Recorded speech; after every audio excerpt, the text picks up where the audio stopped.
ឈ្មោះរបស់ខ្ញុំនេះគឺជាឈ្មោះមួយដែល sponsor របស់ខ្ញុំបានដាក់ឲ្យបាទអញ្ចឹងអឺបាទខ្ញុំបានគេថាធ្វើគេថាអាជីវកម្មឬក៏ជាអ្នកលក់ធានារ៉ាប់រងឲ្យរយៈពេល13ឆ្នាំបាទហើយក៏អាចរកចំណូលបានច្រើនផងដែរបាទអញ្ចឹងដល់ពេលនេះគឺតាមការស្រាវជ្រាវមនុស្សយើងនឹងអាចរស់នៅដល់វ័យ100ឆ្នាំអញ្ចឹងមានសំណួរសួរថាពេលដែលយើងរស់នៅក្នុងអាយុវែងបែបនេះជាសំណាងឬក៏ជាបាបកម្មបាទអញ្ចឹងខ្ញុំជាអ្នកលក់ធានារ៉ាប់រងដូច្នេះហើយខ្ញុំតែងតែ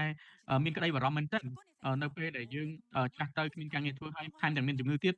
តើយើងគួរធ្វើយ៉ាងណាទៅបើសិនជាយើងរស់នៅបានអាយុវែងបែបនេះអញ្ចឹងសម្រាប់ខ្ញុំនិងប្តីរបស់ខ្ញុំគឺមានការខិតខំប្រឹងប្រែងជាមួយគ្នាដើម្បីគេថាត្រៀមខ្លួនសម្រាប់ចូលនិវត្តន៍ហើយក៏ដើម្បីកូនៗបានរស់នៅស្រួលបាទប៉ុន្តែទោះជាយ៉ាងណាក៏ដោយគឺយើងមិនអាចជួបជាមួយនឹងជីវិតដែលល្អប្រសើរបាននោះទេដោយសារតែប្តីរបស់ខ្ញុំគាត់ចូលនិវត្តន៍នៅពេលដែលគាត់ចូលនិវត្តន៍គឺគាត់លែងមានចំណូលហើយសម្រាប់ខ្ញុំក៏ខ្ញុំមិនអាចផ្គត់ផ្គង់គ្រួសារតែម្នាក់ឯងបាននោះដែរអញ្ចឹងគឺយើងមានការព្រួយបារម្ភខ្លាំងមែនទែនហើយតែងតែឆ្ងល់ថាធ្វើដូចម្តេចទៅទើបអាចរៀបចំអនាគតនៅពេលដែលចាស់ទៅបានល្អនៅពេលនោះហើយខ្ញុំក៏បានជួបជាមួយនឹងអាតូមីបាទថ្ងៃមួយ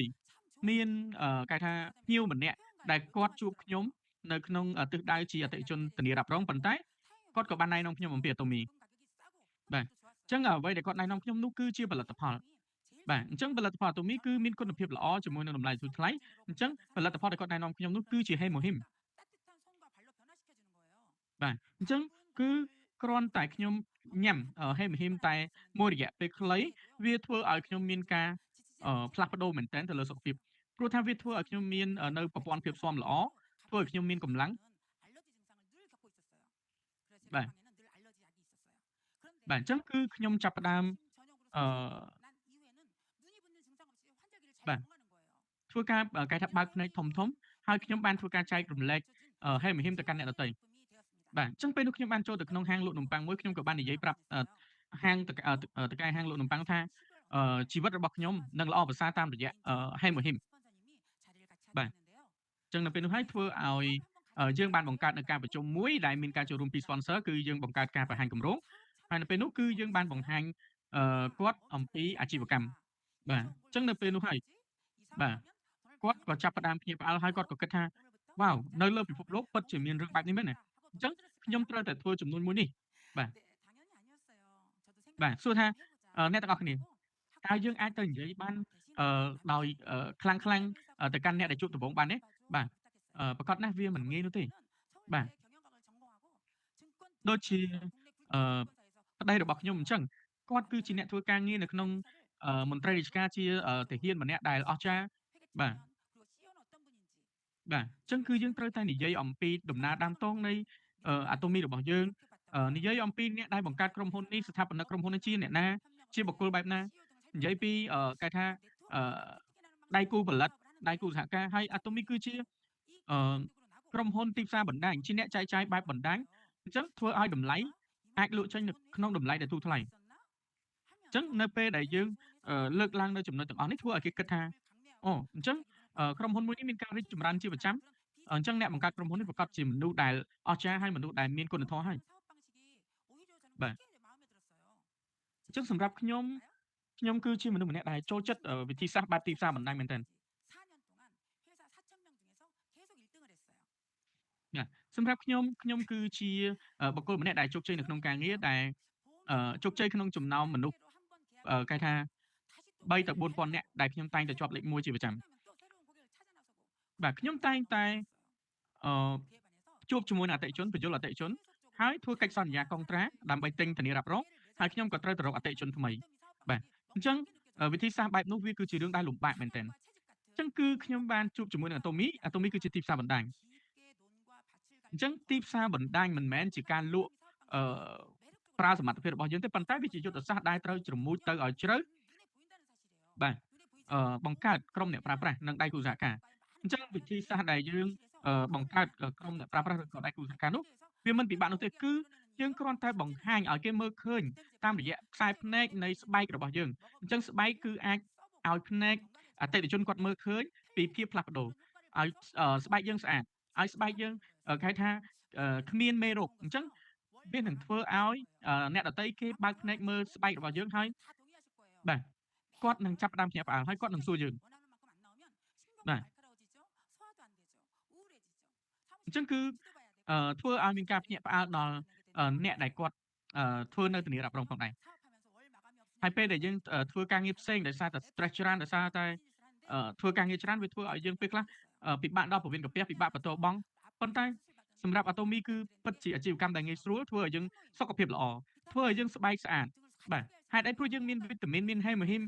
បាទហើយការចុះឈ្មោះដោយមិនបង់ប្រាក់អីអញ្ចឹងគឺធ្វើឲ្យយើងលឿនក្នុងការណែនាំអតិថិជនអ្នកនរគ្នាខ្ញុំមានសំណួរមួយបាទវាគឺជាផលិតផលដែលចាំបាច់ប្រើអញ្ចឹងខ្ញុំចង់សួរទៅកាន់អ្នកនរគ្នាអំពីអឺ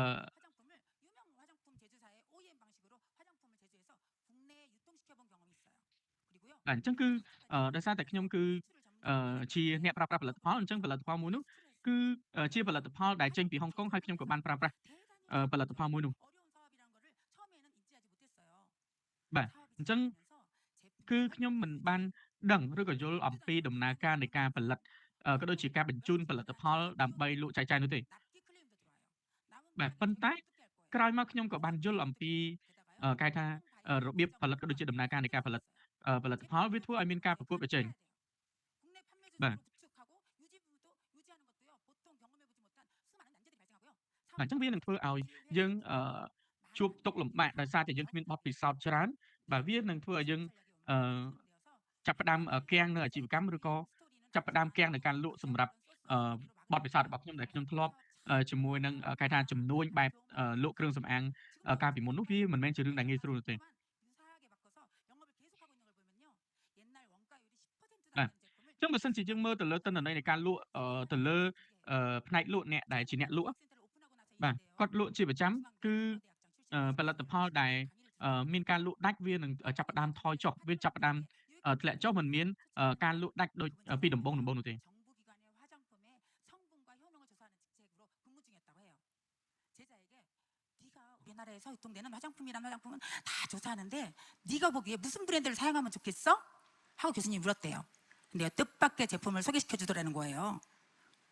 អញ្ចឹងគឺ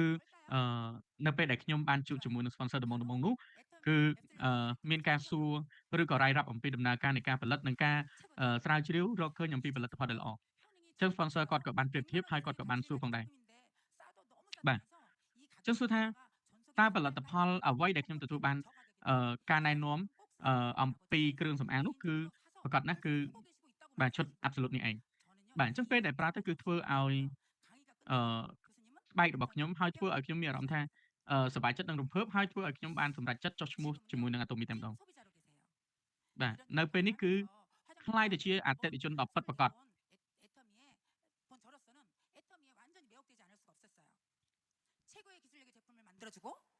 បាទគឺជាផលិតផលគេថាដំបូងនៅក្នុងសម័យកាលនេះដែលពិតជាមានគុណភាពល្អមែនទែនបាទអញ្ចឹងអឺជាផលិតផលដែលទទួលបាននូវពានរង្វាន់របស់អន្តរជាតិសេជុងវាមិនមែនជារឿងធម្មតាទេអ្នកនរគ្នា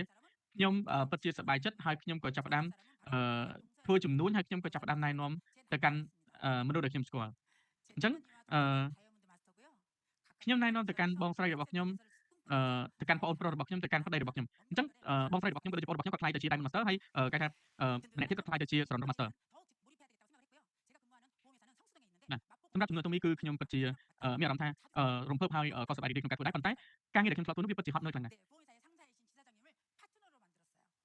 បាទអញ្ចឹងខ្ញុំក៏បានបង្កើតដៃគូរបស់ខ្ញុំនៅក្នុងគេថាក្រុមហ៊ុនធានារ៉ាប់រងបាទហើយមិនត្រឹមតែប៉ុណ្្នោះទេគឺខ្ញុំបើកមជ្ឈមណ្ឌលបណ្ដុះបណ្ដាលអាជីវកម្ម Atomy នៅ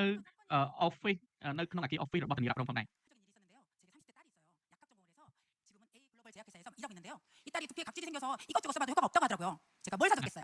អញ្ចឹងគឺ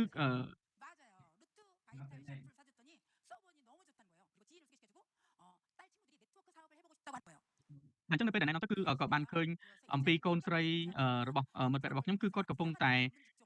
ពេញចិត្តជាមួយនឹងការធ្វើជំនួញបែបទីផ្សារបណ្ដាញបាទអញ្ចឹងដូចជាកូនស្រីរបស់ខ្ញុំអញ្ចឹងប្រកាសណាស់តិចទៀតគាត់នឹងទទួលបាន ID របស់ខ្ញុំបន្តតំណែងពីខ្ញុំផងដែរ បាទមុននេះខ្ញុំបានចែករំលែកអំពីដៃគូខ្ញុំដែលគាត់នាំផលិតផលចូលពីហុងកុងហ្នឹងបាទនៅពេលនេះគឺគាត់បានសហការជាមួយខ្ញុំហើយគាត់បានក្លាយទៅជា Sale Master បាទហើយគាត់កំពុងតែត្រៀមនឹងរៀបចំក្លាយខ្លួនទៅជា Diamond Master បាទហើយខ្ញុំក៏មានដៃគូម្នាក់ទៀតដែលគាត់នៅអ៊ូបេគីស្ថានបាទយើងគ្រាន់តែជាមនុស្សម្នាក់ដែលបានស្គាល់ Atomy ហើយចាប់ផ្ដើមជាមួយនឹង Atomy ប៉ុន្តែយើង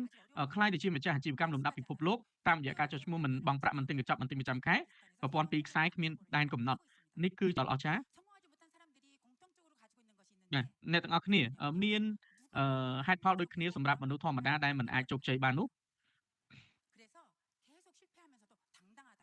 បាទអញ្ចឹងគឺជាភាពភ័យខ្លាចគឺជាភាពភ័យខ្លាចដែលខ្លាចក្នុងការបដិសេធខ្លាចក្នុងការចាប់ផ្ដើមដូច្នេះហើយយើងកុំខ្លាចយើងគួរតែចាប់ផ្ដើមហើយទោះជា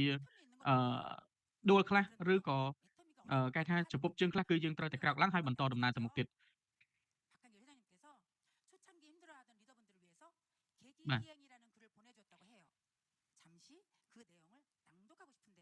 អញ្ចឹងដូចជាលោកស្ថាបនិកគាត់កំពុងតែបង្កើតនៅគេហៅថា